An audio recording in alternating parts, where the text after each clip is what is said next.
Story 1. I was so excited to camp in the Great Smoky Mountains with my friends Lila, Tom, and Sarah. The tall trees and quiet air felt like a dream. We set up our tents near a little creek, ready for a fun weekend.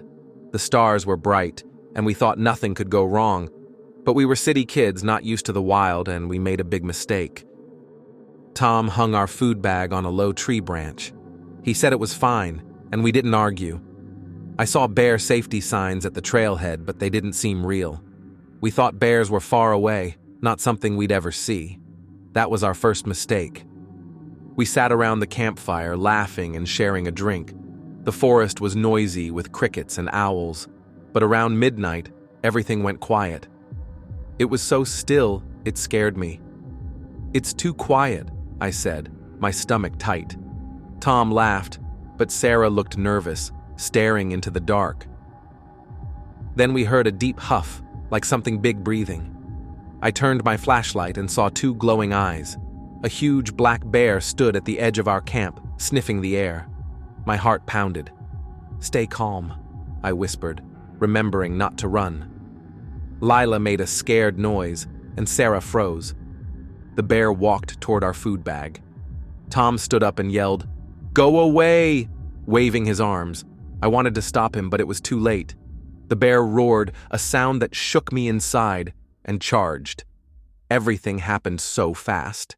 Sarah screamed and tripped over a tent peg. Lila stood still, her face white.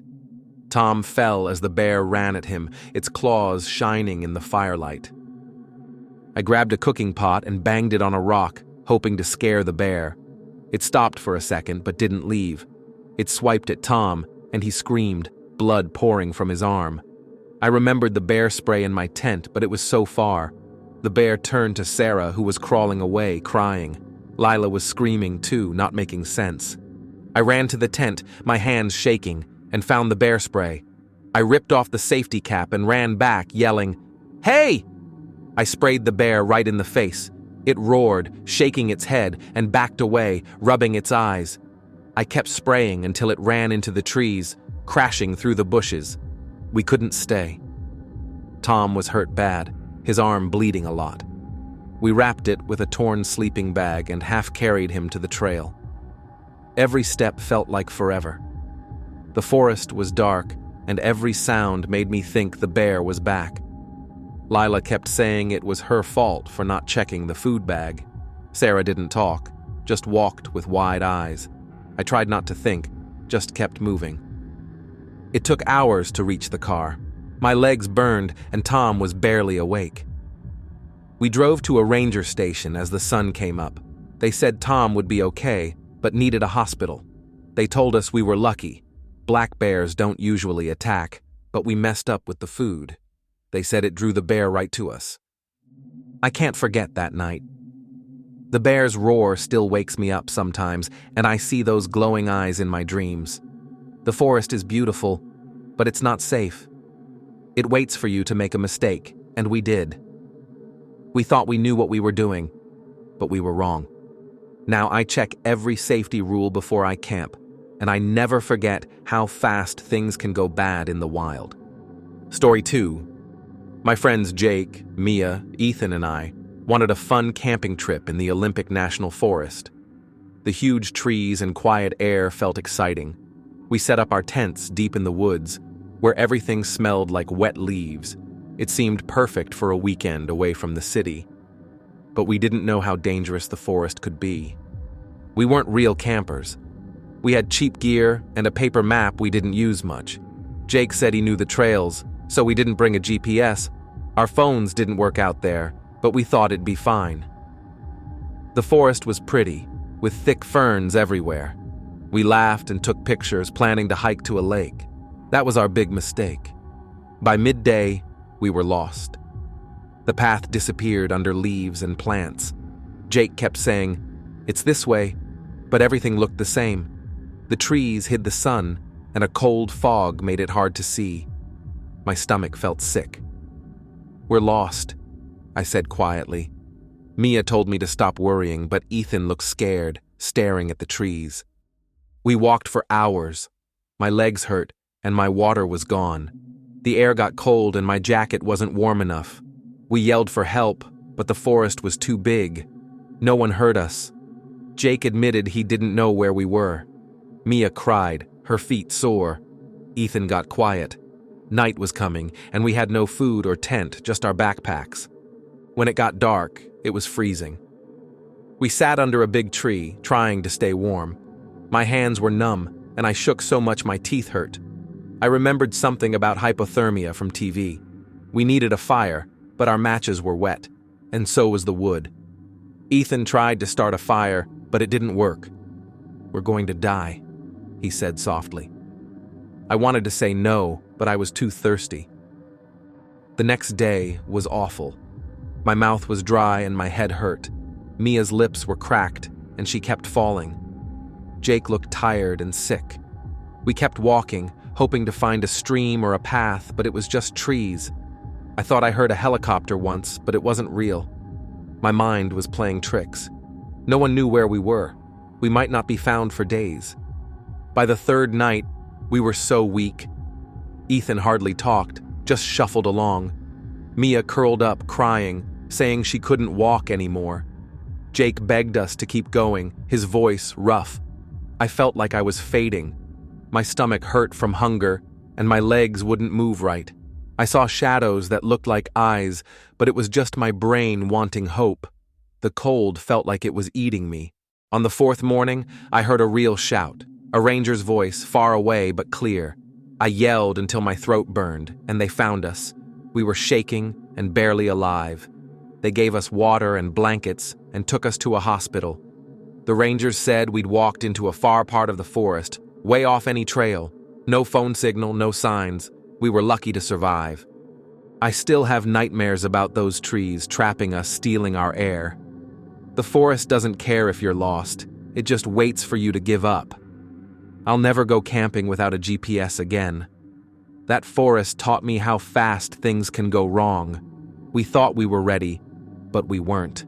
The wild is stronger than you think, and it can make you feel like nothing in just a few days. Story 3. The Sierra Nevada was our summer escape. My friends, Clara, Ben, and Rachel, and I pitched our tents in a clearing deep in the forest, surrounded by pines that stretched to the sky. The air was dry, the ground crunchy with needles.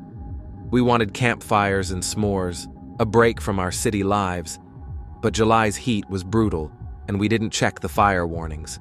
That was our mistake. We were new to this, more excited about the views than prepared. Our phones had no signal, and we didn't bring a radio. The forest felt safe, alive with birds and the smell of sap. We hiked all day, laughing, not noticing how the air grew heavier, tinged with something sharp.